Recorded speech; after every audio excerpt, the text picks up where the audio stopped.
এখনো আমার পিঁপড়া বাহিনী ধানমন্ডির ৩২ নাম্বার ঘেরাও করে আছে।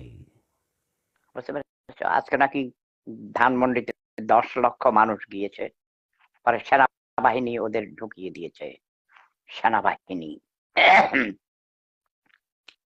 সেনাবাহিনী পাঠানো ঠিক হয় নাই, কি বলা, মব জাস্টিস, তারা তাদের কাজ করে চলে যেত। ধানমন্ডিকে বুলডোজার দিয়ে ভেঙে একেবারে সমান করে দিয়ে চলে যেত। নতুন করে তারা সেখানে পাবলিক টয়লেট বানাইতে দাও, তাহলে শেখ হাসিনার কলিজা বিদীর্ণ হয়ে যাবে। আমি এখন ভয়ে আছি। ওরা আমাকে বলেছে টেলিফোন করে, ওরা নাকি আগামী দিন যাবে গোপালগঞ্জ। ওরা গিয়ে বঙ্গবন্ধুর কবর ভেঙে ফেলবে।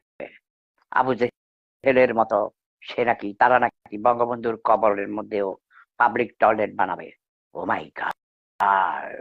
আমি আমি কোথায় যাব? আমার ঘুম আসে না। বঙ্গবন্ধুর কবরের উপর পাবলিক টয়লেট বানাবে, এসব শুনে আমার কেন মৃত্যু হয় না বলো? এসব শোনার আগে লাভ ইজ পাওয়ার দেশের মানুষকে জিম্মি করে রেখেছিল। বিনা ভোটে প্রধানমন্ত্রী হয়েছে বারবার। তাকে বলেছি, তুই ডাইনি, তুই চলে যাও, চলে যা। আমার কথা সে শোনেনি।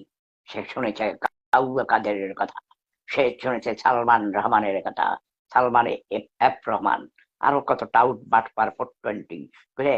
সালমান এফ রহমান জেলখানায় এখন কেমন কয়েদিদের লাত্তি উষ্টা খাস। Yes, জেলখানায় যত কয়েদিরা আছো, নতুন যারা ঢুকবা নতুন করে, তোমরা গিয়ে এইসব আওয়ামী লীগের মন্ত্রী নেতা যারা বড় বড়, তাদের রুম কোন জায়গায় ঢুকবা, ঢুকে ওদেরকে ইচ্ছা মতো লাগতেই বা।